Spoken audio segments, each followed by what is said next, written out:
আগুনে পুড়ছে যুক্তরাষ্ট্রের ক্যালিফোর্নিয়া অঙ্গরাজ্যের নাপা কাউন্টি। স্থানীয় সময় শুক্রবার বিকেলে পুড়ে গেছে ৩,০০০-এর বেশি বনভূমি। আগুন নিয়ন্ত্রণে প্রাণপণ চেষ্টা চালাচ্ছেন দমকল কর্মীরা। তারা জানান মাত্র ৭% আগুন নেভানো সম্ভব হয়েছে। বিমান থেকে পানি ছোড়ার পাশাপাশি ফায়ার সার্ভিস কর্মীরা সর্বোচ্চ চেষ্টা চালালেও নাপা ভ্যালির ওয়াইন অঞ্চল এখনও ধোঁয়ার কুণ্ডলিতে আচ্ছন্ন।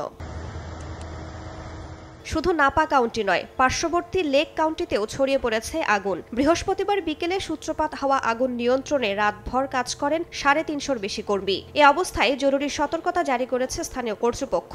আগুনের উৎস খুঁজতে চলছে তদন্ত। দাবানলের কবলে ফ্লোরিডা অঙ্গরাজ্য।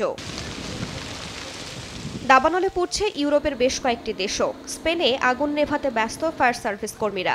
দুর্যোগ মোকাবিলায় দেশটিকে সহায়তা করছে Greece, Finland, Germany, France, Romania, Italy সহ বেশ কয়েকটি দেশ।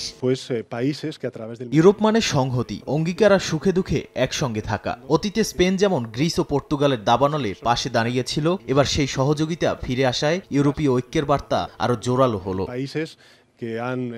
ইউরোপের আরেক দেশ পর্তুগালের কাস্তেলো নোভো শহরেও দাবানল। দমকল কর্মীদের সঙ্গে স্থানীয়রাও মরিয়া হয়ে আগুন নেভাতে কাজ করছেন। গত এক সপ্তাহে দাবানলে প্রাণ গেছে কয়েকজনের। আগুনটা কতটা ভয়াবহ ছিল তা বোঝানো অসম্ভব। এখান থেকে ওদিকে মুহূর্তেই ছড়িয়ে পড়ল আগুন, আর একই সময়ে সব জায়গায় আগুন ধরে গেল।